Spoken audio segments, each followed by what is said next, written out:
ختمul mursalin ختمul mursalin.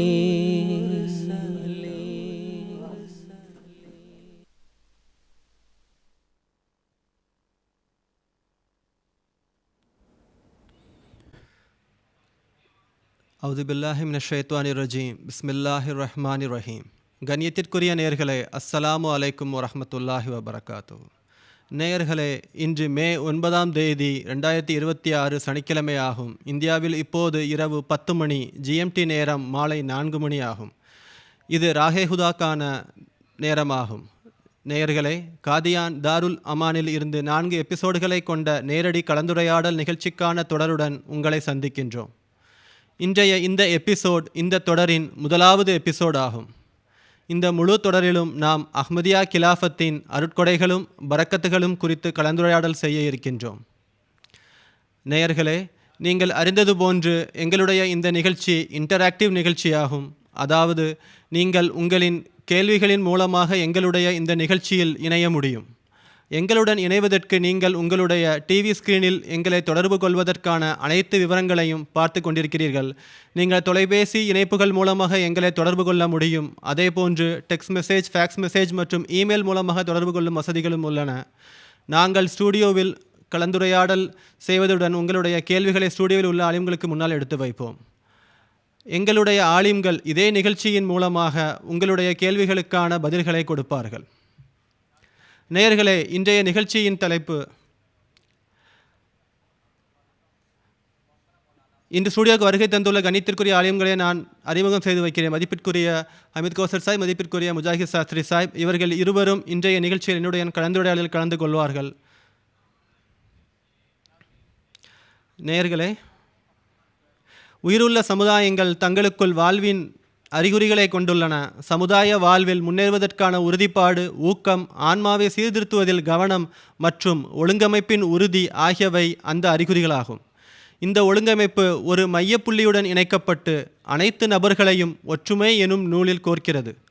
இதன் விளைவாக உடலின் ஒரு பகுதியில் பாதிப்பு ஏற்பட்டால் மற்ற பாகங்களும் அந்த வழியை உணர்வதைப் போல இவர்கள் திகழ்கிறார்கள். இஸ்லாமிய அமைப்பில் இந்த மையப்புள்ளியின் பெயரே கிலாஃபத் ஆகும். உயர்ந்த மலைகளின் உச்சியை அடைய மனிதர்கள் கயிறுகளையும் ஆணிகளையும் பயன்படுத்துகிறார்கள். அவை அவர்களின் பாதுகாப்பிற்கு காரணமாக அமைகின்றன. அவ்வாறே ஆன்மீக உலகில் உயர்வுகளையும் மேன்மைகளையும் அடைவதற்கு அல்லாஹ் தனது இறை நம்பிக்கையுள்ள அடியார்களுக்கு கிலாஃபத் என்னும் கயிற்றை வழங்குவதாக வாக்களித்துள்ளான்.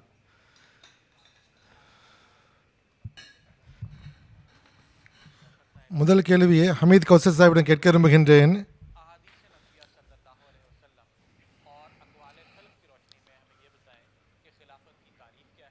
ஹிலாஃபத் என்பதன் இலக்கம் என்ன?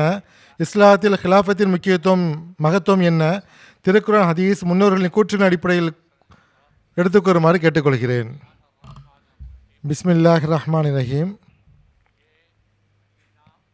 இந்த மாதம் மே மாதமாகும். இந்த மாதத்தில்தான் ஹஸ்ரத் அக்தஸ் முஹம்மது முஸ்தபா ஸல்லல்லாஹு அலைஹி வஸல்லம் உடைய 26 மே 632 வஃபாத் ஆனார்கள். 27 மே 632 ஹஸரத் அபூபக்கர் ரலியல்லாஹு அன்ஹு அவர்கள் முதல் கலீஃபாவாக தேர்ந்தெடுக்கப்பட்டார்கள். இந்த அருளுக்குரிய மாதத்தில்தான் 1908 ஹஸ்ரத் மௌலவி நூருத்தீன் சாஹிப் ரலியல்லாஹு அன்ஹு அவர்களை அல்லாஹ் ஹிலாஃபத்தில் அமரச் செய்தான். அஹ்மதியா ஜமாத் இந்த மாதத்தில் ஹிலாஃபத் தினத்தை கொண்டாடுகின்றது. அதில் ஹிலாஃபத்துடைய முக்கியத்துவம், அதனுடைய அருள்கள், பரக்கத்துகள் ஆகியவற்றை குறித்து பேசுகிறது.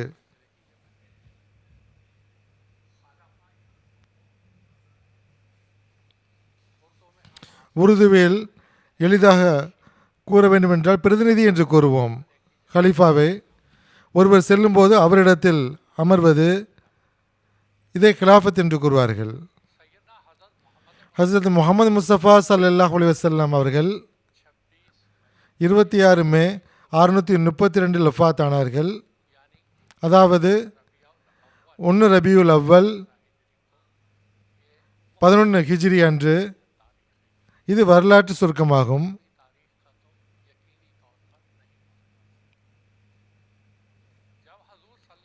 ஹுசூர் ஸல்லல்லாஹு அலைஹி வஸல்லம் அவர்கள் வஃபாத்தான போது ஹஸரத் அபூபக்கர் ரலியல்லாஹு அன்ஹு அவர்கள் மதீனாவில் இருக்கவில்லை, சுன்ஹா என்ற இடத்தில் இருந்தார்கள்.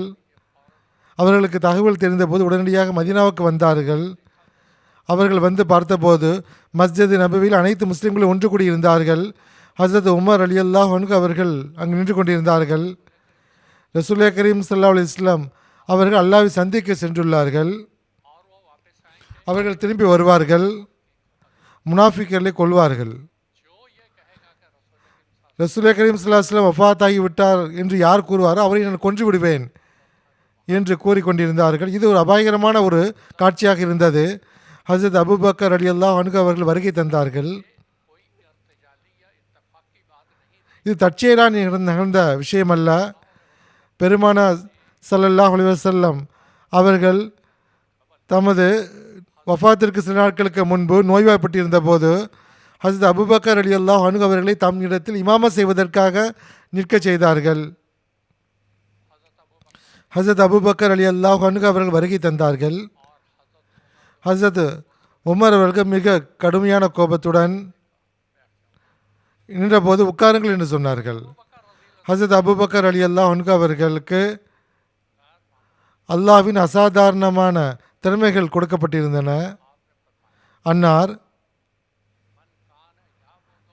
மன்கான யாபுது முஹம்மதன், முஹம்மது ஸல்லல்லாஹு அலைஹி வஸல்லம் அவர்களை வணங்கி வந்தாரோ அவர் புரிந்து கொள்ளட்டும், அவர் வஃபாத்தாகி விட்டார்கள்.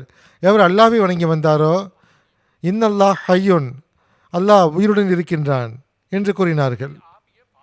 அன்னார் இந்த விஷயத்தை எடுத்து கூறி கொண்டிருக்கும்போது சிலர் அன்னாரிடம் வந்து ஒரு புதிய குழப்பம் தோன்றியுள்ளது. சகீஃபா பனி சாதா 200 மீட்டர் தூரத்தில் உள்ளது. அங்கு சிலர் கலீஃபாவை தேர்ந்தெடுப்பது சம்பந்தமாக பேசிக் கொண்டிருக்கிறார்கள். அன்சார் ஒரு ஆலோசனை கொடுத்தார்கள். குறைஷிகளிருந்து ஒரு கலீஃபா, எங்கிருந்து ஒரு கலீஃபா என்று கூறிக்கொண்டிருக்கிறார்கள். ஹஸரத் அபூபக்கர் ரலியல்லாஹு அன்ஹு அவர்கள் இந்த இக்கட்டான நிலையை அவர்கள் சரி செய்தார்கள். ஹஸரத் உமர் ரலியல்லாஹு அன்ஹு உபைதுல்லா பின் ஜர்ரா ரலியல்லாஹு அன்ஹு அவர்களை அழைத்து கொண்டு சகீஃபா பனி சாதாவுக்கு சென்றார்கள். அவர்களுக்கு சென்று புரிய வைத்தார்கள். பாருங்கள், பெருமானார் ஸல்லல்லாஹு அலைஹி வஸல்லம் அவர்கள் ஹிஜ்ரத் செய்து வந்தபோது நீங்கள் இஸ்லாத்திற்கு உதவி செய்தீர்கள். இக்கட்டான நேரம் வரும்போதெல்லாம் நீங்கள் உதவி செய்தீர்கள். இப்போது ஒரு இக்கட்டான நேரமாகும். இப்பொழுது நீங்கள் பிரச்சனை ஏற்படுத்தக்கூடாது. கலீஃபா குறைஷிகளிருந்து இருந்தாலும் சரி, வேறு எங்கிருந்து இருந்தாலும் சரி, பெருமானார் ஸல்லல்லாஹு அலைஹி வஸல்லம் முன்னறிப்பு உள்ளது, குறைஷிகளிருந்து வருவார் என்று மிகவும் வேதனையுடன் அன்னார் புரிய வைத்தார்கள். அவர்கள் அதை ஒப்புக்கொண்டார்கள். அதற்கு பிறகு அவர்களே, நீங்கள் உங்கள் கையை நீட்டுங்கள், நாங்கள் உங்கள் கையில் பைய செய்கிறோம் என்று கூறினார்கள். இது இரண்டாவது பிரச்சனையாகும், இரண்டாவது விவகாரமாகும். அப்பொழுது மதீனாவுடைய சூழ்நிலை எந்தளவு மோசமாகி விட்டதென்றால்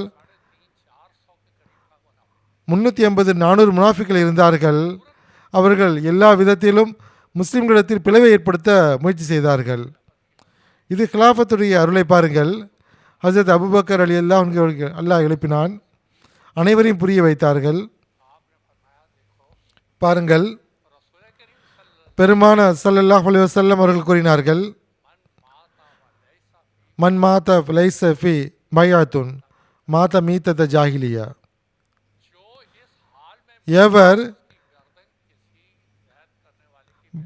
பையத் செய்யாமல் இறக்கிறாரோ அவர் அறிவீனமான மரணத்தை அடைகிறார்.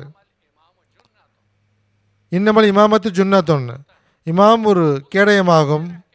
அவருக்கு பின்னால் நின்று சமுதாயங்கள் தம்மை பாதுகாத்துக் கொள்கின்றன. அல்லாஹ் என்னை இந்த இடத்தில் கொண்டு வந்தபோது என்னிடம் பைய செய்யுங்கள் என்று கூறினார்கள். ஆகவே பெரும் எண்ணிக்கை கொண்ட மக்கள் அன்னாரிடம் பைய செய்தார்கள். அன்னாருக்கு பின்னால் சென்றார்கள். அத்துடனேயே மதீனாவிலும் அதை சுற்றிலும் இன்னொரு குழப்பம் தோன்றியது. அவர்களும் ஹஜரத் அபூபக்கர் ரலியல்லாஹு அன்ஹு அவர்கள் அதையும் இறைவன் கொடுத்த அகப்பார்வையின் மூலமாக அதை சரி செய்தார்கள். கிலாஃபத்தை பற்றி நாம் பேசுவோம் என்றால், பெருமானார் ஸல்லல்லாஹு அலைஹி வஸல்லம் வஃபாத்திற்கு பிறகு ஹஜரத் அபூபக்கர் ரலியல்லாஹு அன்ஹு அவர்கள் இந்த அனைத்து சந்தர்ப்பங்களையும் சரி செய்தார்கள். முஸ்லிம்கள் பிளவுபடுவதை விட்டு காப்பாற்றினார்கள். ஜகாத் கொடுக்காமல் இருப்பது என்ற குழப்பம் எழுந்தபோது அந்த விஷயத்தையும் அவர்கள் சரி செய்தார்கள். இந்த முறை சரியல்ல என்று விளக்கினார்கள். இங்கு இன்னொரு விஷயத்தை நான் கூறிக்கொள்ள விரும்புகிறேன். சஹி முஸ்லீமுடைய ஹதீஸை நான் வாசித்து காட்டினேன். மன் மாத வலைச உனுகஹி பையாத்துன் மாத மீத்தத்த ஜாஹிலியா. எவர் பிறர் ஒருவரிடம் பைய செய்யாமல் இறக்கிறாரோ அவர் அறிவீனமான மரணத்தை சந்திக்கிறார் என்று கூறினேன். அனைவரும் ஹஜ்ரத் அபூபக்கர் ரலியல்லாஹு அன்ஹு அவர்கள் பைய செய்தார்கள். இந்த காலத்தில் அகமது அல்லாதவரிடம் முஸ்லிம்கள் பைய செய்ய வேண்டிய தேவை இல்லை என்று கேட்கிறார்கள். இமாம் மஹதி அலைஹிஸ்ஸலாம் அவரிடம் பைய செய்ய வேண்டிய தேவை கிடையாது, அல்லது 5வது கலிஃபத்துல் மஸீ அய்யதஹுல்லா தஆலா பி நஸ்ரில் அசீஸ் அவரிடம் பைய செய்ய வேண்டிய தேவை இல்லை என்று கூறுகிறார்கள். அவரிடம் மிக பணிவாக நான் கூறிக்கொள்கிறேன், கேட்கக்கூடியவர்கள் கேட்கட்டும். ஹஜரத் அபூபக்கர் அவருடைய காலகட்டத்தில், அருளுக்குரிய காலகட்டத்தில் அனைவரும் முஸ்லீம்களாகத்தான் இருந்தார்கள். அவர்கள் அஃஸலுர் ரசூல் ஸல்லல்லாஹு அலைஹி வஸல்லம் அவருடைய கையில் பைய செய்திருந்தார்கள். அதற்கு அவ்வாறு இருந்தும் பெருமானார் ஸல்லல்லாஹு அலைஹி வஸல்லம் இருந்தபோது ஹஜரத் அபூபக்கர் ரலியல்லாஹு அன்ஹு கையில் பைய செய்தார்கள். என்றும் முஸ்லீம்கள் இவ்வாறு கூறுகிறார்கள் என்றால், மிர்சா குலாம் அஹமது அலைஹிஸ்ஸலாமிடம் பைய செய்வது அவசியமாகும். ஹஜரத் 5வது கலிஃபத்துல் மஸீ அவரிடம் பைய செய்ய வேண்டியது அவசியமாகும். ஹஜரத் அபூபக்கர் ரலியல்லாஹு அன்ஹு பைய செய்ததை போன்று பெருமானார் ஸல்லல்லாஹு அலைஹி வஸல்லம் கூறினார்கள், இதா ரஅய்துமூஹு ஃபபாயு, நீங்கள் அவரை காணும்போது அவரிடம் பைய செய்ய வேண்டும் என்று கூறினார்கள். இதன் தொடர்ச்சியாக இன்னொரு விஷயத்தை நான் கூறுகிறேன் கிலாஃபத் தொடர்பாக.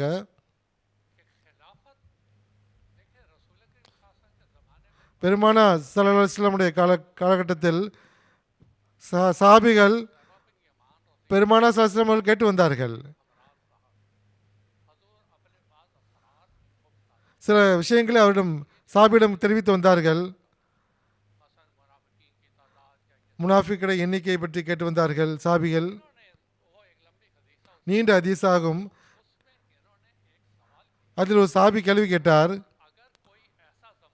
ஹுசூர், குழப்பம் மட்டுமே இருக்கக்கூடிய காலகட்டம் வந்துவிட்டால் நான் என்ன செய்ய வேண்டும் என்று கட்டளையிடுகிறீர்கள் என்று கேட்டார். ஹுசூர் ஸல்லல்லாஹு அலைஹி வஸல்லம் கூறினார்கள், முஸ்லிம் ஹுசைஃபா அவர்களே, ஹுசைஃபா அவர்கள் மூலமாக ஒவ்வொரு முஸ்லீமுக்கும் இது கட்டளையிட்டார்கள். முஸ்லீமுடைய இமாமையும் அவர்களுடைய ஜமாத்தையும் நீங்கள் உறுதியாக பிடித்துக் கொள்ளுங்கள் என்று கூறினார்கள். ஹஜரத் ஹுசைஃபா ரலியல்லாஹு அன்ஹு அவர்கள் அப்பொழுதும் நிற்கவில்லை.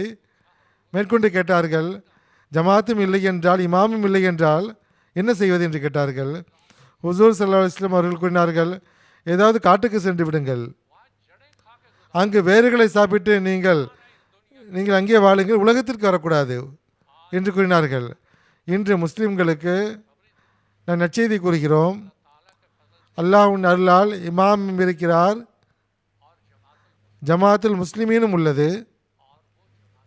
அது அஹ்மதியா ஜமாத் ஆகும். இமாமும் இருக்கிறார்.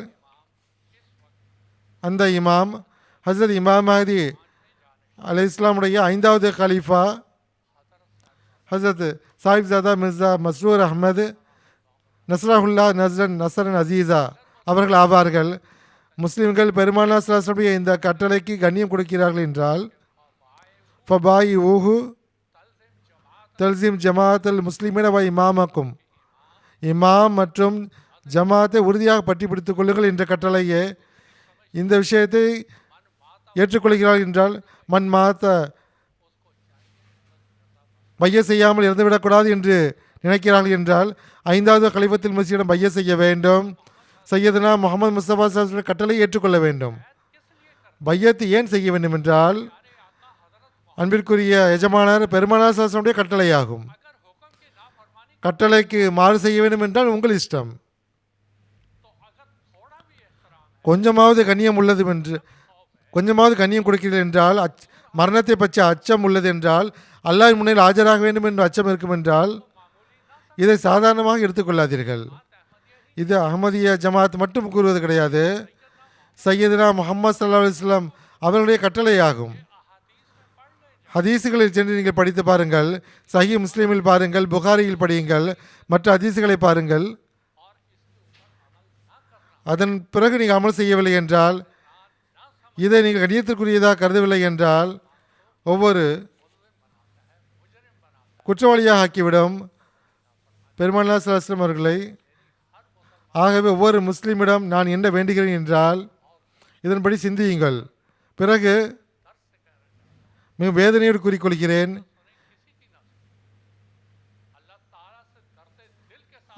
அல்லாஹ்விடம் வேதனையுடன் இஹ்தின சிராத்துல் முஸ்தகீம் என்று துவா கேளுங்கள்.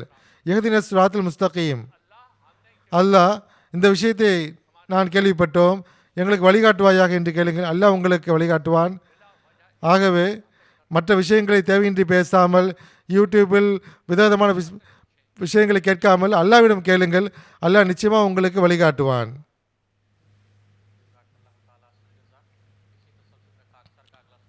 அடுத்த கேள்வியை ஷேக் முஜாஹித் அஹ்மத் ஷாஸ்திரியிடம் நான் கேட்கிறேன். திருக்குரானின் அடிப்படையில் இஸ்லாத்தில் ஒரு கலீஃபாவின் பொறுப்புகள் என்ன? இது குறித்து எடுத்துக்கூறுமாறு கேட்டுக்கொள்கிறேன்.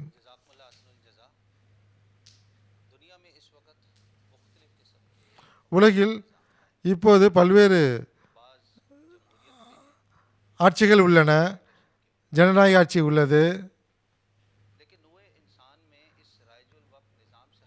ஆனால் தற்காலத்தில் இந்த உலகத்தில் எப்படிப்பட்ட வானத்து அமைப்பும் உள்ளது என்றால், வானத்திலிருந்து இறைவன் இதை ஏற்படுத்தி இருக்கின்றான். அதாவது ஹிலாஃபத்தை பற்றி நான் கூற விரும்புகின்றேன். இதை பற்றி சூரா அன்னூருடைய 56 வசனத்தில் அல்லாஹ் விளக்கமாக கூறியிருக்கின்றான். இஸ்லாமிய அமைப்பான ஹிலாஃபத்து இது நிகரற்ற ஒரு ஆச்சரியமான அமைப்பாகும். இது தற்காலிக அமைப்பின்படி அது ஜனநாயக அமைப்பு என்று கூற முடியாது, டிக்டேட்டர் அமைப்பு என்று கூற முடியாது. ரெண்டுக்கும் இடைப்பட்ட நடுத்தர 3வது அமைப்பாகும். ஹிலாஃபத்துடைய அமைப்பை மற்ற அமைப்புகள் மீது உள்ள தனிச்சிறப்பு என்னவென்றால், வேறுபடுத்தி காட்டக்கூடியது என்னவென்றால், அது மார்க்க குறிக்கோளாகும். ஹலீஃபா என்பவர் ஒரு பிரதிநிதியாக இருக்கிறார், நபியுடைய பிரதிநிதியாக இருக்கிறார். ஆகவே அவருக்கு ஒரு ஆன்மீக அந்தஸ்து உள்ளது. நபிக்கு எந்தளவு வேலை இருக்கின்றதோ அந்த அனைத்து வேலைகளும் ஹிலாஃபத் மூலமாக தொடர்கிறது. இந்த சுருக்கமான அறிமுகத்திற்கு பிறகு திருக்குரானை பற்றி நாம் பார்க்கும்போது, திருக்குரானில் கலீஃபாவுடைய வேலை என்னென்ன என்று கூறப்பட்டுள்ளது என்று பார்ப்போம். திருக்குரானை பார்க்கும்போது அல்லாஹ் நபிமார்களை குறித்து என்னென்ன வேலைகளை கூறியிருக்கிறான் என்று பார்ப்போம். கலீஃபா என்பது நபியுடைய பிரதிநிதி தானே. நபியுடைய வேலை பற்றி நாம் தெரிந்து கொண்டால் அதே வேலைதான் அவருடைய கலீஃபாவுடைய வேலையும் ஆகும்.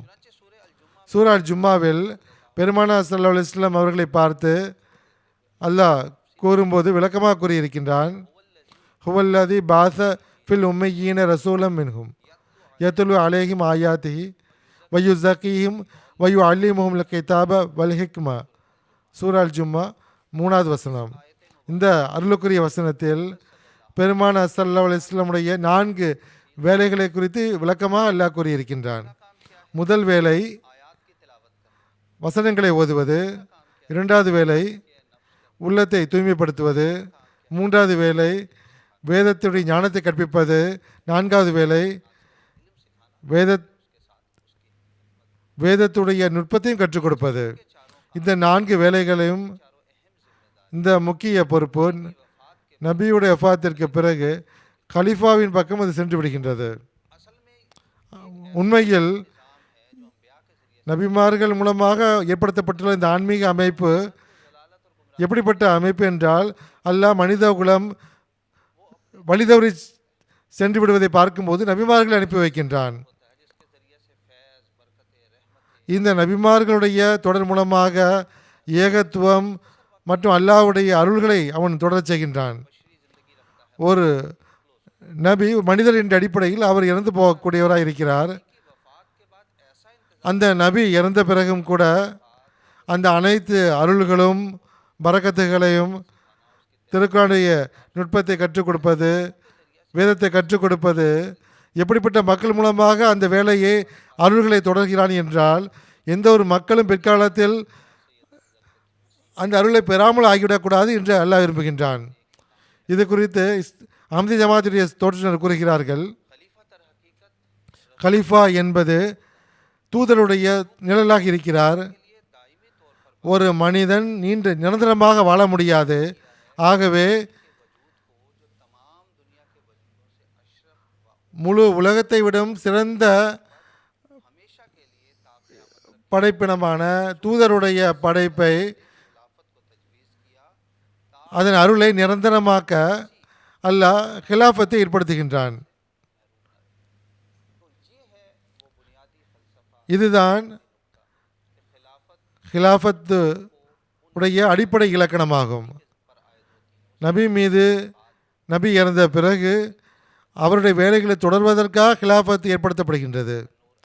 சூரா அன்னூருடைய 56 வசனத்தை நாம் பார்ப்போம் என்றால், திருக்குர்ஆனில் இன்னும் பல இடங்களிலும் ஹிலாஃபத்துடைய முக்கியத்துவம் குறித்தும் பொறுப்பை குறித்தும் நம்பிக்கை கொண்டவர்களுக்கு அல்லாஹ் கவனமுட்டி இருக்கின்றான்.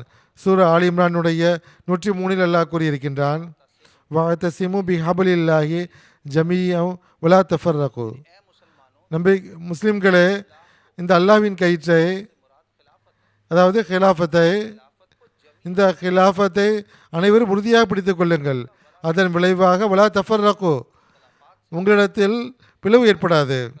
இன்று நீங்கள் முஸ்லிம் சமுதாயத்தை உலகிலும் பார்ப்பீர்கள் என்றால், எல்லா இடங்களிலும் பிளவு, கருத்து வேறுபாடை காண முடிகிறது, பிரிவினைவாதம் காணப்படுகின்றது, பல பிரச்சனைகள் காணப்படுகின்றது.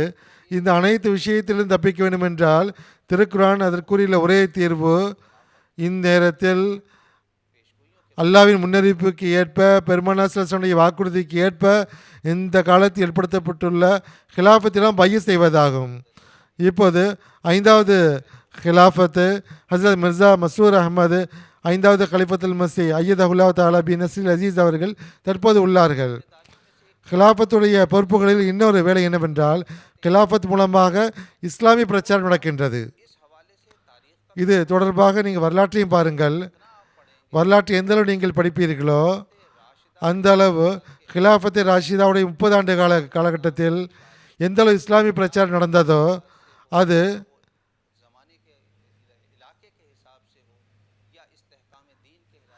இஸ்லாமிய கட்டளைகளை பரப்புவதாக இருக்கட்டும், மார்க்க சட்டங்களை பரப்புவதாக இருக்கட்டும், ஹிலாஃபத்தை ராஷிதா மூலமாக அல்லாஹ் பரப்பினான். இதே முன்னுதாரணத்தை ஹஸ்ரத் மசீஹ் மௌஊத் அலைஹிஸ்ஸலாமுடைய வஃபாத்திற்கு பிறகு ஏற்படுத்தப்பட்டுள்ள ஹிலாஃபத்திலும் காண முடிகிறது. 27 மே 1908 முதல் இன்று வரை உள்ள காலகட்டத்தை, 137 வருட காலகட்டத்தை பார்ப்போம் என்றால்,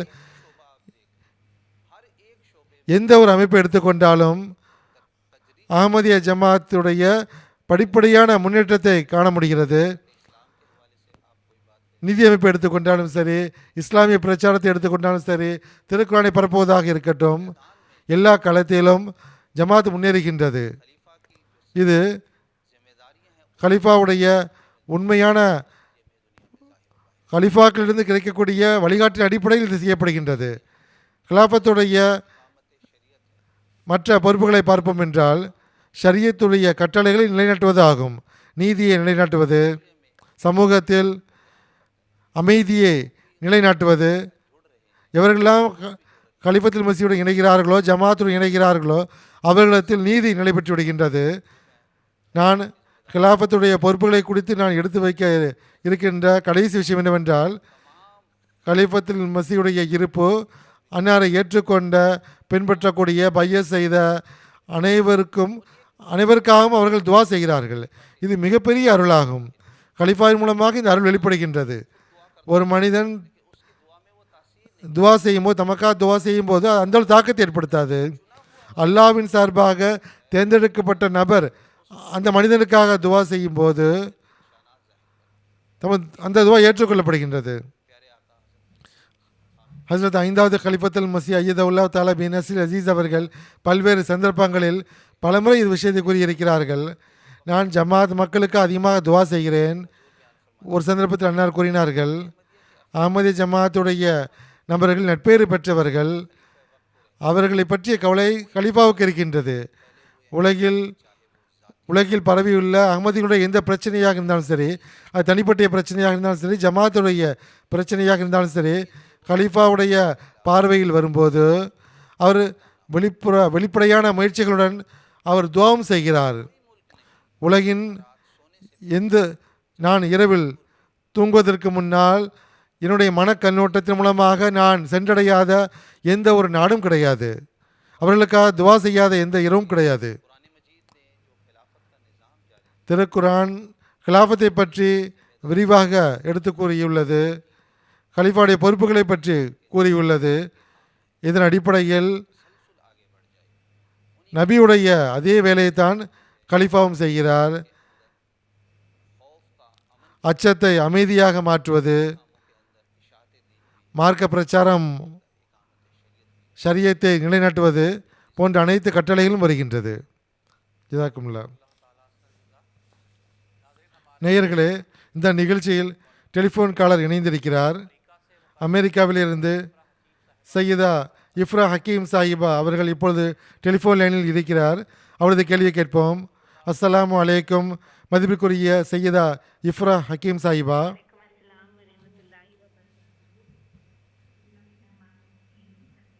பிஸ்மில்லாஹிர் ரஹ்மானிர் ரஹீம். கலீஃபத்துல் மஸீஹ் அவரிடத்தில் மிக பணிவுடன் கண்ணியத்துடன் அஸ்ஸலாமு அலைக்கும் வரஹ்மத்துல்லாஹ்வை தெரிவித்துக் கொள்கிறேன். துவாவுக்காக வேண்டிக் கொள்கிறேன். எனது கேள்வி என்னவென்றால், ஹஸ்ரத் 4வது கலீஃபத்துல் மஸீஹ் அவர்கள் ஒருமுறை கூறும்போது, ஹிலாஃபத் அமைப்பு உண்மையில் முஹம்மதியுடைய அமைப்பாகும். இஸ்லாம் அஹ்மதியத்து இந்த தூது செய்தி உலகில் எவ்வாறு பரவும்?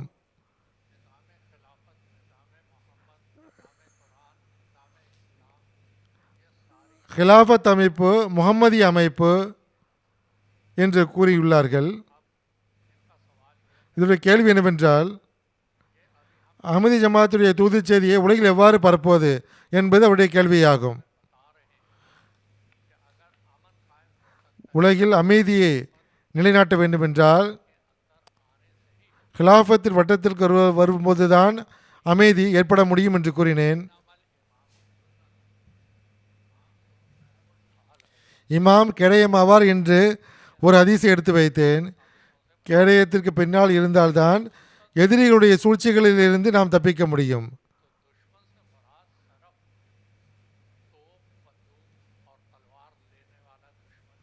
எதிரி என்பது வாள் ஏந்தி துப்பாக்கி ஏந்தி நிற்கக்கூடிய எதிரி மட்டும் கிடையாது, ஷைத்தானும் எதிரியாவான். மனிதனது உள்ளமும், தீமையை தூண்டக்கூடிய உள்ளமும் எதிரிதான். நீங்கள் பாருங்கள், 5வது கலீஃபத்துல் மஸீஹ் அவர்கள் தற்காலத்தில் கொடுத்து வருகின்ற குத்துபாக்களில் அல்லாஹ்வுடனான தொடர்பை எவ்வாறு உறுதிப்படுத்துவது, அல்லாஹ்வை எப்படி நெருங்குவது என்பதை பற்றி கூறியிருக்கிறார்கள். 5-6 குத்பாக்களை எடுத்து பாருங்கள். உலகத்திற்கு இதை புரிய வையுங்கள். இதை அடிப்படையில் உலகத்துடன் நீங்கள் அமர வேண்டும், உட்கார வேண்டும்.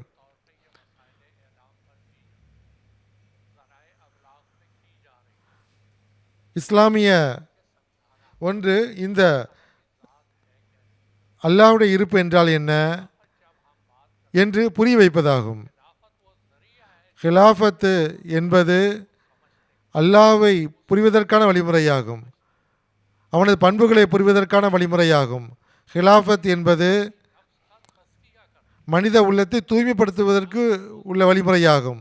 ஹிலாஃபத் என்பது திருக்குரான் யுஅல்லிமுஹுமுல் கிதாப, அவர் வேதத்தை கற்றுக் கொடுப்பார் என்று திருக்குரான் கூறுகிறது. நீங்கள் ஒருவிடம் அமர்ந்து உங்களது அகமதி அல்லாத முஸ்லீம் அல்லாத சகோதரிகளுக்கு நீங்கள் புரிய வைக்கும்போது முதல் அவர்களுக்கு ஏகத்துவத்தை புரிய வைக்க வேண்டும், இறை வணக்கத்தை புரிய வைக்க வேண்டும். இறைவன் ஏகனாவான். இறைவனது ஏகத்துவத்தை நீங்கள் புரிய வைக்கும்போது அதற்கு பிறகு மற்ற விஷயங்களை நீங்கள் பேச முடியும். உலகில் அமைதி எப்பொழுது ஏற்படும் என்றால், ஓர் இறைவனை வணங்கும்போது அவனது கட்டளைகளுக்கு ஏற்ப செயல்படும் போது தான் அமைதி ஏற்படும். அவனது கட்டளைகளுக்கு ஏற்ப செயல்படவில்லை என்றால் ஒரு சமுதாயம் இன்னொரு சமுதாயத்திற்கு எதிராக, ஒரு மனிதன் இன்னொரு மனிதனுக்கு எதிராக, மனித ஆன்மாவே அல்லாவை விட்டு வெகு தொலைவில் அழைத்து சென்றுவிடும்.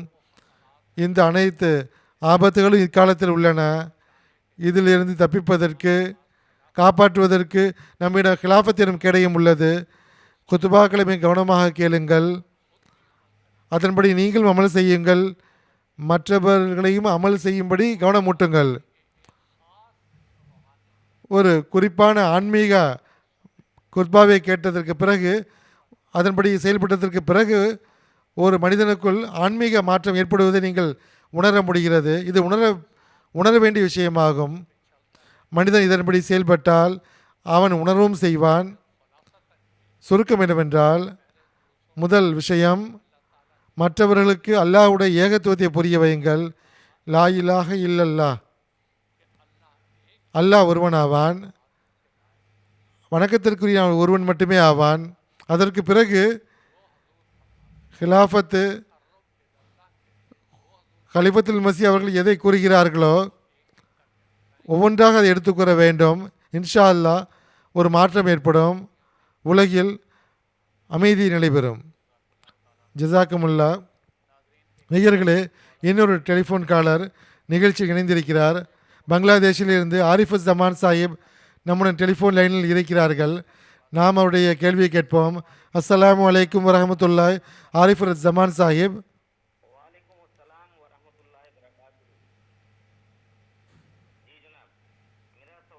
எனது கேள்வி என்னவென்றால், இரண்டாவது வல்லமை என்றால் என்ன?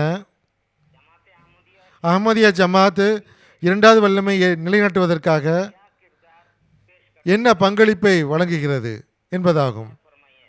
விளக்கும்படி கேட்டுக்கொள்கிறேன். ஜிதாக்கல்லா.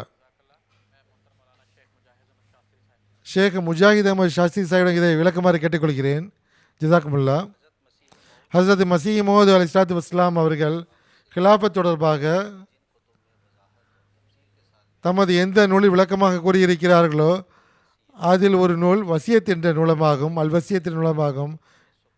1905ஆம் ஆண்டு இந்த நூலை எழுதினார்கள். தமது வஃபாத்தை பற்றி இந்த நூலில் எழுதும்போது இரண்டாவது வல்லமை என்ற சொல்லை பயன்படுத்தியிருக்கிறார்கள். இது நபியுடைய வஃபாத்திற்கு பிறகு அல்லாஹ் எவ்வாறு கிலாஃபத்தை ஏற்படுத்துவான் என்பதாகும். கேள்வி என்னவென்றால், அஹ்மதியா ஜமாத்து கிலாஃபத்தை நிலைநாட்டுவதற்கு என்ன பங்களிப்பு வழங்குகிறது என்பதாகும். முதல் விஷயம் என்னவென்றால், இரண்டாவது வல்லமை அல்லது கிலாஃபத் அமைப்பு இது நிரந்தரமாகும். இது நான் இன்சார்பாக கூறவில்லை.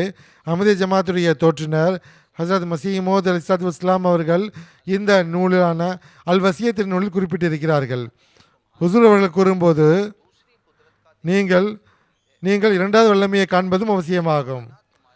அது வருவது உங்களுக்கு சிறந்ததாகும். ஏனென்றால் அது நிரந்தரமாகும். அதன் தொடர் கியாமத் வரையிலும் துண்டிக்கப்படாது.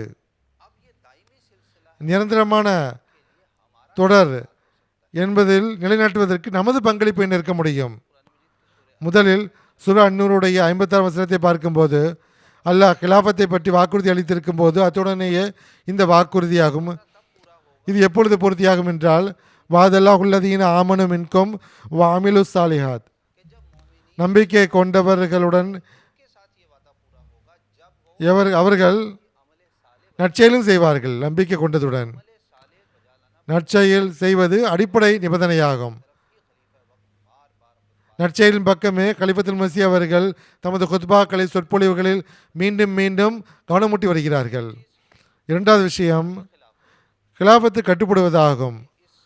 நீங்கள் கிலாஃபத்துடைய அருள்களை தொடர்ச்சியாக பெற்றுக்கொண்டே செல்ல வேண்டி விரும்புகிறீர்கள் என்றால் கலிஃபத்துல் மஸீஹ் சார்பாக என்ன கட்டளை வந்தாலும் அதை 100% கட்டுப்படுதலுடன் அதை நீங்கள் ஏற்றுக்கொள்ள வேண்டும். களப்பட்ட தன்மையுடன் நீங்கள் கட்டுப்பட்டால் அருள் கிடைக்கும். பெருமானார் ஸல்லல்லாஹு அலைஹி வஸல்லம் அழகிய முன்மாதிரியின் அடிப்படையில் நாம் புரிய முயற்சி செய்தால் பெருமானார் ஸல்லல்லாஹு அலைஹி வஸல்லம் அவர்கள் 40ஆம் வயதில் நபியாக ஆனார்கள். அண்ணா சூரா ஃபாத்திகாவை ஓதும்போது எஹ்தினா ஸிராத்தல் முஸ்தகீம் என்று ஓதி வந்தார்கள். எஹ்தினா என்பது பன்மையான சொல்லாகும். இமாம் அனைவருக்காகவும் துவா செய்கிறார். ஆனால் அந்த துவாவுடைய எல்லோரும் துவா செய்வார்கள். அந்த துவாவுடைய தாக்கம் வேறாகும். அந்த துவாவின் மூலமாக ஹஸரத் அபூபக்கர் அவர்கள் சித்திகியத் என்ற அந்தஸ்தை பெற்றார்கள். ஹஸரத் உமர் மற்றும் உஸ்மான் அலி ஆகியோர் ஷஹாதத் என்ற அந்தஸ்தை பெற்றார்கள். இமாம் சார்பாக கிடைக்கின்ற கட்டளைகள் அவர் தமது கட்டுப்படுதலின் தரத்தை உயர்த்த வேண்டும். எந்த அளவு கட்டுப்படுதலின் தரத்தை அவர் உயர்த்தி கொண்டே செல்வாரோ, களப்பட்ட தன்மையை தோற்றுவித்து கொண்டே செல்வாரோ, அவருக்கு கிலாஃபத்துடைய அருளும் கிடைக்கும், கிலாஃபத்தும் தொடரக்கூடிய வாய்ப்பு கிடைக்கும். மூன்றாவது விஷயம், கிலாஃபத் தொடரை நீட்டிப்பதற்கு துவா செய்ய வேண்டும். இறைவனுடன் தொடர்ச்சியாக துவா செய்ய வேண்டும். இறைவா, இந்த இமாமை எங்களுக்கு வழங்கியிருக்கிறார், எங்களுக்காக இவர் தொடர்ச்சியாக துவா செய்கிறார், அவரது ஆரோக்கியத்தில் நீங்கள் அருளை வழங்குவாயாக என்று துவா செய்ய வேண்டும். இது சுருக்கமான விவரமாகும். ஜஸாக்குமுல்லா. நிகழ்ச்சியை தொடர்ந்தவாறு அடுத்த கேள்வி முகமது ஹமீத் கௌசர் சாஹிப் என்று கேட்க விரும்புகின்றேன். அல்லாஹ் லயஸ் தக்லீஃபன்னகும் ஃபில் அர்து, பூமியில் கலீஃபாவை ஏற்படுத்துவேன் என்று அல்லாஹ் கூறியுள்ளான். கிலாஃபத்தை அவனை ஏற்படுத்துவதாக அவன் வாக்குறுதி அளித்துள்ளான். அதாவது கலீஃபாவை ஏற்படுத்துவது அல்லாஹ்வுடைய வேலையாகும். இது குறித்து விளக்குமாறு கேட்டுக்கொள்கிறேன். சூரா நூருடைய வசனமான வாதல்லாஹ் உள்ளதீன ஆமனமின்கும் வாமிலு சாலிஹாத்தி லயஸ் தக்லீஃபன்னகும் ஃபில் அர்து என்பது, உங்களில் ஈமான் கொண்டவர்கள் பொருத்தமான நற்செயலை செய்யக்கூடியவர்களிடம் வாக்குறுதி அளித்துள்ளான், அவர்களை பூமியில் கலீஃபாவாக ஆக்குவேன் என்று கூறியிருக்கின்றான். அல்லாஹ்வுடைய வாக்குறுதி பூமியில் கலீஃபாவாக ஆக்குவதாக.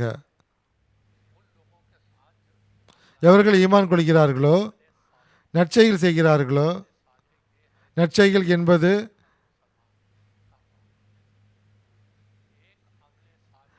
ஒரு முஸ்லீம் செய்யக்கூடிய நல்ல வேலையை குறிக்கும். ஹிலாஃபத்து கட்டுப்பட்டு அதனுடன் இணைந்து செய்யக்கூடிய வேலையும் இன்னொரு நற்செயலாகும். எல்லா விதத்திலும் ஹிலாஃபத் மீது நம்பிக்கை கொள்வதாகும். முஸ்லீம்கள் இந்த நற்செயல் நிலைத்திருந்த வரை ஹிலாஃபத் இருந்தது. முஸ்லீம்களிடத்தில் கருத்து வேறுபாடு தோன்றிய போது, பிளவு தோன்றிய போது ஹஸரத் அலி ரலியல்லாஹு அன்ஹு அவர்கள் ஷஹீதா ஆக்கப்பட்ட பிறகு இந்த அனைத்து அமைப்பும் சிதைந்து விட்டது. ஏனென்றால் தன் சுய நோக்கங்கள் அதில் வந்துவிட்டது.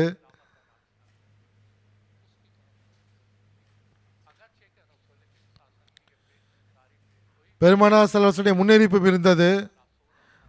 அல் ஹிலாஃபத்து சலாசூன சனா என்ற முன்னறிவிப்பு இருந்தது. அதாவது ஹிலாஃபத் 30 வருடங்கள் இருக்கும் என்பது. ஹிலாஃபத்தை நிலைநாட்டுவதற்காக முயற்சி செய்திருந்தால் இன்னும் நீண்டதாக இருக்கும், துவா செய்திருந்தால். இப்போது நிகழ்காலத்தை பார்ப்போம்.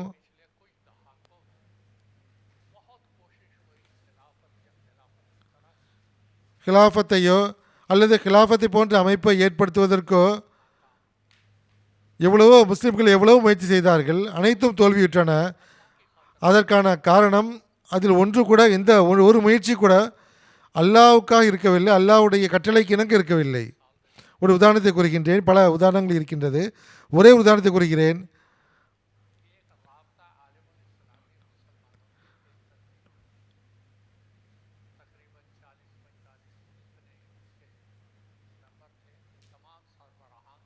முஸ்லிம் அமைப்புகள் ஒன்று கூடி ரபாத் என்ற இடத்தில் கூட்டத்தை நடத்தினார்கள்.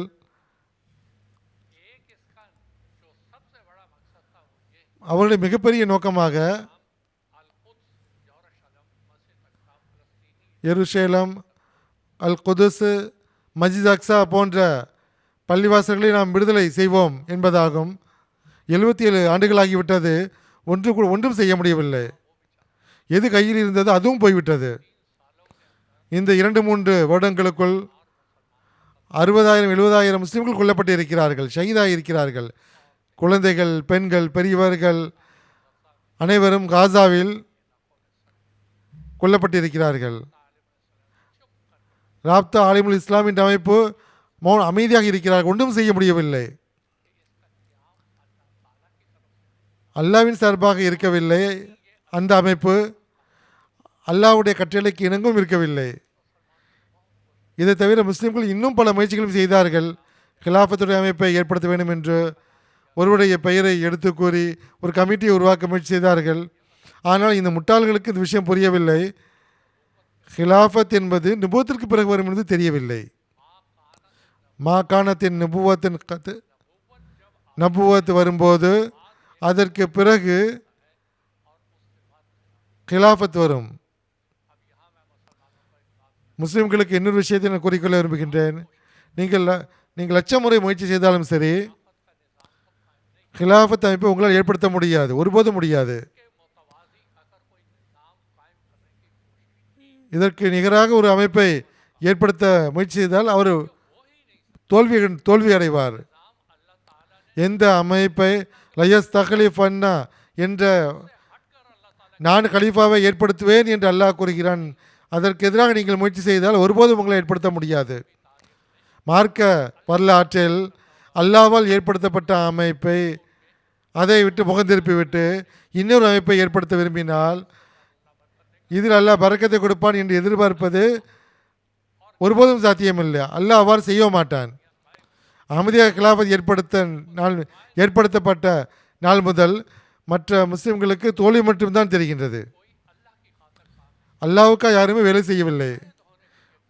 ஒற்றுமையாக ஆவதற்கு இவர்கள் வேலை செய்யவில்லை. அவர்களது சுய நோக்கங்கள் மட்டும்தான் அவர்களுக்கு தெரிகின்றது. இந்த உம்மத்து நரகத்துக்கு சென்றாலும் அவர்களுக்கு பற்றி கவலை கிடையாது. முஸ்லிம்கள் எந்த படுகொலை விழுந்தாலும் அவர்களுக்கு அதை பற்றி கவலை கிடையாது. இதன் பக்கமே ஹசரத் 5வது கலிஃபத்துல் மசி அவர்கள் இந்த மார்க்க தலைவர்களுக்கு கவனமூட்டியவாறு கூறுகிறார்கள். முஸ்லிம் தலைவர்களும் அரசியல்வாதிகளும் மன்னர்களும் தமது சுய நோக்கங்களை பெறுவதற்கு பதிலாக நாம் இஸ்லாமிய சமுதாயம் என்ற வகையில் ஒன்று சேர வேண்டும் என்று முயற்சி செய்ய வேண்டும். இதற்காக நாம் முழுமையாக முயற்சி செய்ய வேண்டும். அவ்வாறு நடந்தால் நாம் உலகின் தாக்குதலிலிருந்து பாதுகாப்பாக இருக்க முடியும், நமது கண்ணியத்தை நிலைநாட்ட முடியும். அப்பொழுதுதான் இஸ்லாம் எதிரி தாக்குதலிலிருந்து பாதுகாப்பாக இருக்க முடியும். ஆகவே நாம் இதன் பக்கம் சிந்திக்க வேண்டும். அல்லாஹ் இந்த காலத்தில் இதற்கு என்ன ஏற்பாடு செய்துள்ளான் என்று பார்க்க வேண்டும். அல்லாஹ் இந்த காலத்தில் கிலாஃபத் அமைப்பை ஏற்படுத்தியிருக்கின்றான். இறைவன் சார்பாக ஏற்படுத்தப்பட்டுள்ள அமைப்பு எது என்று பார்க்க வேண்டும். ஒரே சமுதாயமாக ஆக முடியும் என்பதை பார்க்க, எந்த கட்டளையின்படி செயல்பட்டால் ஒரே சமுதாயமாக ஆக முடியும் என்று பார்க்க வேண்டும்.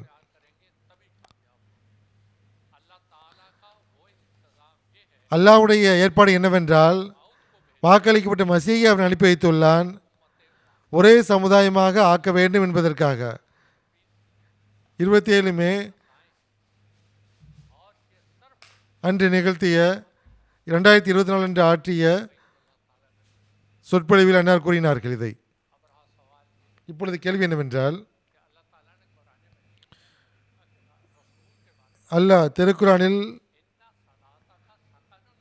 இன்ன சலாத்தக்க சக்கனுல் லக்கும், தூதரே நீ இவர்களுக்காக துவா செய்த போது அவர்களுக்கு ஆறுதல் கொடுப்பவராக மாறியிருக்கிறீர்கள்.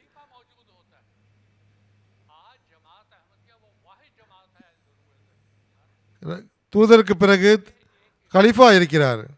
இன்று உலகில் அஹ்மதிய ஜமாத் எப்படிப்பட்ட ஜமாத்தாக உள்ளது என்றால், அவர்களது அஹ்மதியுடைய உள்ளத்திற்கு நிம்மதியை கொடுக்கக்கூடியதாக இருக்கின்றது. பொதுவாக உலகத்தில் அஹ்மதி ஜமாத்தை பற்றி குறிப்பிடும்போது இது மிகச்சிறிய ஜமாத்து, இது என்ன செய்ய முடியும் என்று கேட்கிறார்கள். கேள்வி என்னவென்றால், ஜமாத் செய்யக்கூடியது அல்லாஹ்வுடைய உதவியை கொண்டு தான் ஜமாத் செய்யும். பெருமானார் காலத்தை பாருங்கள். பதர் போரில் காஃபிர்களின் எண்ணிக்கை 1000 இருந்தது. முஸ்லிம்களின் எண்ணிக்கை 300க்கு விட கொஞ்சம் அதிகமாக இருந்தது. ஆனால் அல்லாஹ் எவ்வாறு உதவி செய்தார் என்று பாருங்கள். ஒரு புயலை கொண்டு, வேகமாக வீசக்கூடிய காற்றை கொண்டு எதிரிகளை தோல்வியடை செய்தான். கொஞ்சம் எண்ணிக்கையில் இருந்த முஸ்லிம்களுக்கு அல்லாஹ் வெற்றியை வழங்கினான்.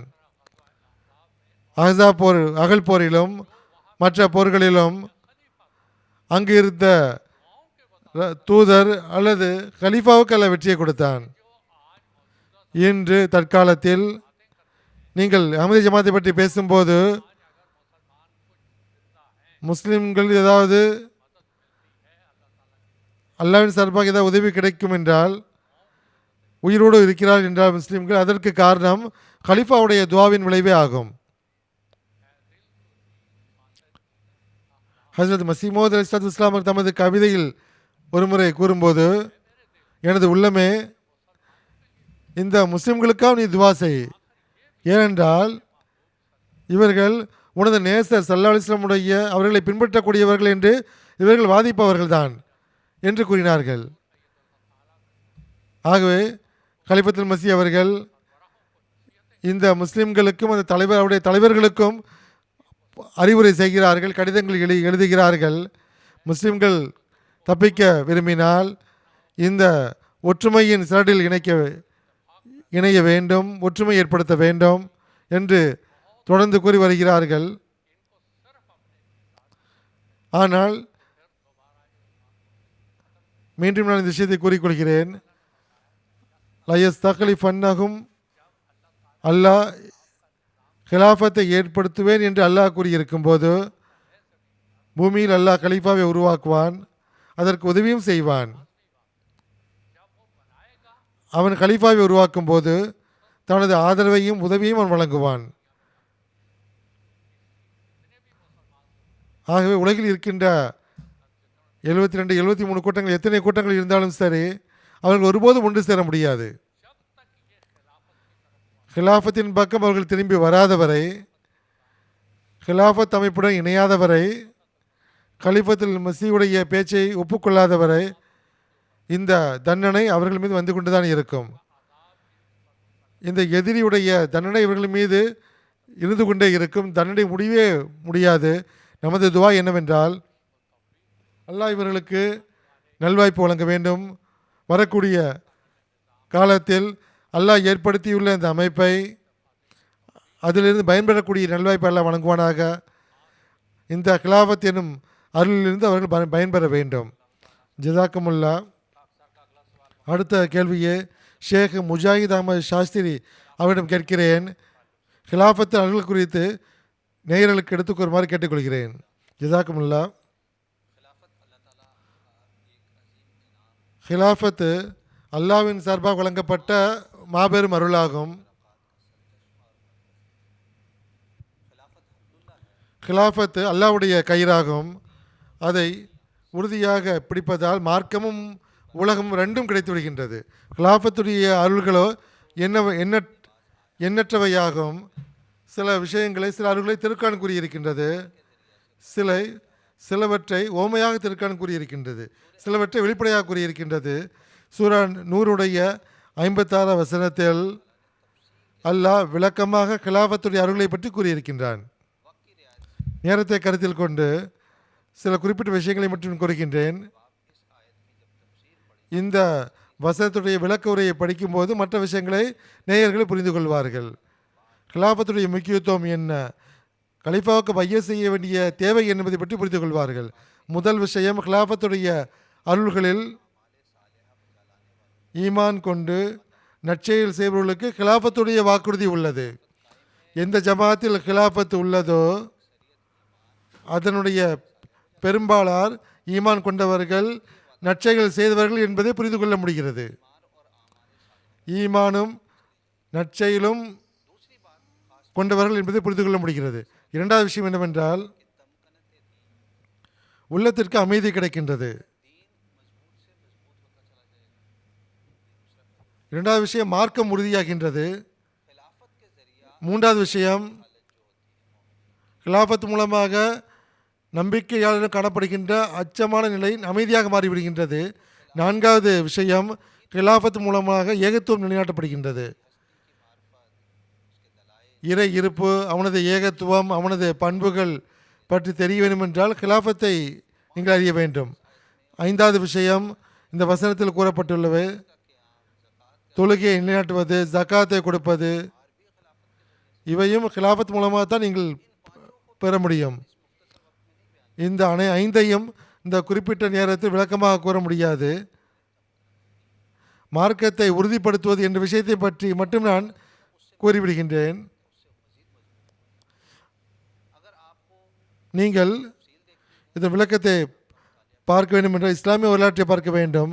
பெருமான ஸல்லல்லாஹு அலைஹி வஸல்லம் அவர்களுக்கு பிறகு கிலாஃபத் ரஷீதா ஏற்படுத்தப்பட்ட போது மார்க்கம் எவ்வாறு உறுதியானது என்பதை நீங்கள் பார்க்க முடியும்.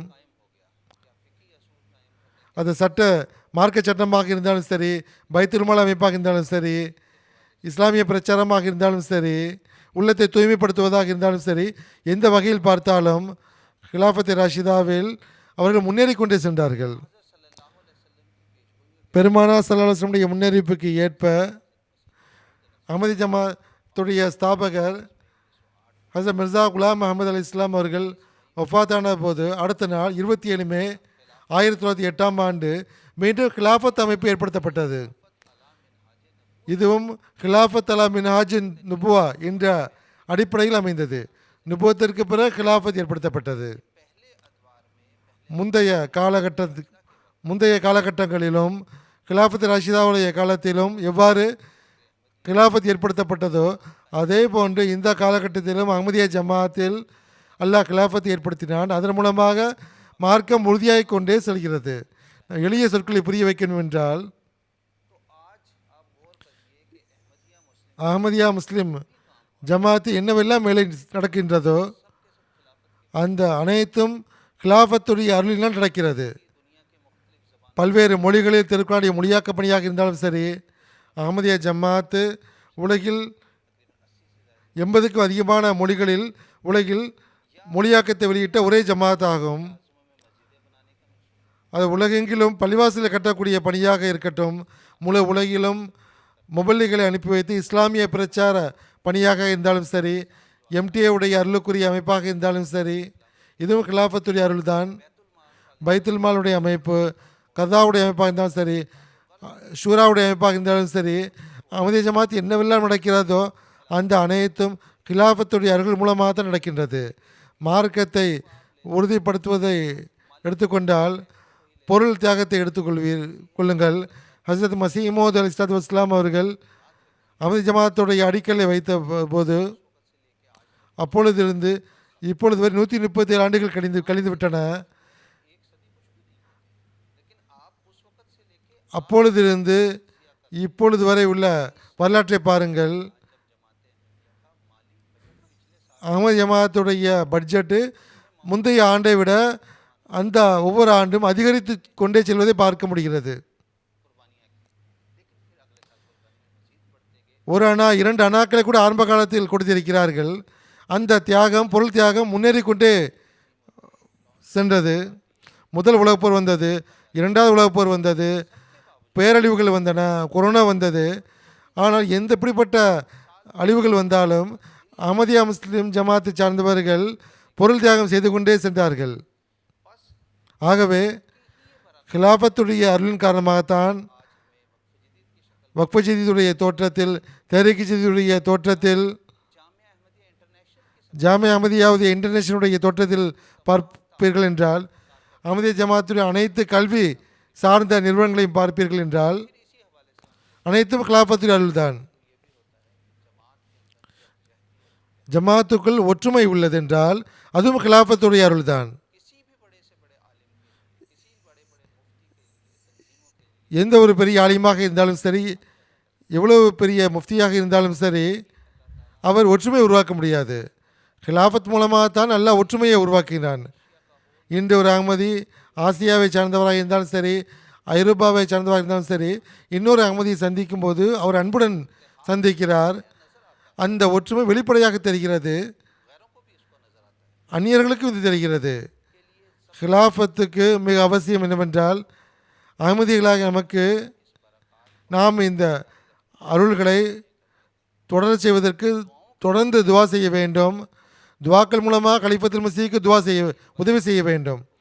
துவாக்கள் மூலமாக இதை விரிவுபடுத்தி கொண்டே செல்ல வேண்டும். ஹஸரத் 5வது கலிஃபத்துல் மசீஹ் அவர்கள் இது தொடர்பாக ஒரு சந்தர்ப்பத்தில் கூறினார்கள், ஒவ்வொரு அகமதியும் என்ன முயற்சி செய்ய வேண்டும் என்றால் கிலாஃபத்திற்காக துவா செய்ய வேண்டும். கிலாஃபத்துடைய அருள்கள் உங்களிடத்தில் எப்பொழுதும் இருக்க வேண்டும் என்பதற்காக உங்களிடத்தில் குறிப்பான மாற்றங்களை உருவாக்குங்கள். முன்பை விட களப்பற்ற தன்மைகளில் முன்னேறுங்கள். இப்பொழுது அகமதியத்தை ஒப்புக்கொண்டவர்கள்தான் நற்செயலை செய்யக்கூடியவராகவும் கிலாஃபத்தோடு இணைந்தவராகவும் இருக்கிறார். அல்லாஹ் நம் அனைவருக்கும் கிலாஃபத்துடைய அருள்களிலிருந்து பயன்பெறக்கூடிய நல்வாய்ப்பு வழங்குவானாக. இந்த நிகழ்ச்சியின் மூலமாக அனைத்து இஸ்லாமிய உலகிற்கும் தெரிவிப்பது என்னவென்றால், நீங்கள் சிந்தியுங்கள், துவா செய்யுங்கள், இந்த கிலாஃபத்தில் கண்ணியம் அடையுங்கள், இந்த பையத்தில் இணையுங்கள். ஜஸாக்குமுல்லா. நேயர்களே, இந்த எபிசோடுடைய நிறைவை எட்டிவிட்டோம். இறுதியில் ஹஸ்ரத் மஸீஹ் மவ்ஊத் அலைஹிஸ்ஸலாத்து வஸ்ஸலாமுடைய ஒரு மேற்கோளை நான் வாசிக்க விரும்புகின்றேன். ஹஸ்ரத் மஸீஹ் மவ்ஊத் அலைஹிஸ்ஸலாத்து வஸ்ஸலாம் கூறுகிறார்கள், நிச்சயமாக இதை புரிந்து கொள்ளுங்கள் அன்பர்களே. பழங்காலம் தொட்டு இறைவனின் வழிமுறை என்னவென்றால், எதிரிகளின் 2 பொய்யான மகிழ்ச்சிகளை தகர்த்தெறிய இறைவன் 2 வல்லமைகளை காட்டுகிறான். எனவே இறைவன் தனது அந்த பழமையான வழிமுறையை விட்டு விடுவது சாத்தியமில்லை. ஆகவே நான் உங்களிடம் கூறிய விஷயத்தை குறித்து நீங்கள் துக்கப்பட வேண்டாம், உங்கள் உள்ளங்கள் கலக்கமடைய வேண்டாம். ஏனெனில் நீங்கள் 2வது வல்லமையை காண்பதும் அவசியமாகும். அது வருவது உங்களுக்கு சிறந்ததாகும், ஏனெனில் அது நிரந்தரமானது. அதன் தொடர் கியாமத் வரை அறுபடாது. நான் செல்லாத வரை அந்த 2வது வல்லமை வர முடியாது. ஆனால் நான் செல்லும்போது இறைவன் உங்களுக்காக அந்த 2வது வல்லமையை அனுப்பி வைப்பான். அது பராஹினி அஹ்மதியாவில் இறைவன் வாக்குறுதி அளித்தபடி எப்போதும் உங்களுடன் இருக்கும். அல் வசியத் பக்கம் 7, ருஹானி கசாயின் தொகுதி 20 பக்கம் 305. இன்ஷா அல்லாஹ் அடுத்த எபிசோடும் இதே தலைப்பில் ஏற்படும். यही नूर खुदा पाओगे, लो तुम्हें तौर तसल्ली का बताया हमने। आओ लोगों के यही नूर खुदा पाओगे, लो तुम्हें तौर तसल्ली का बताया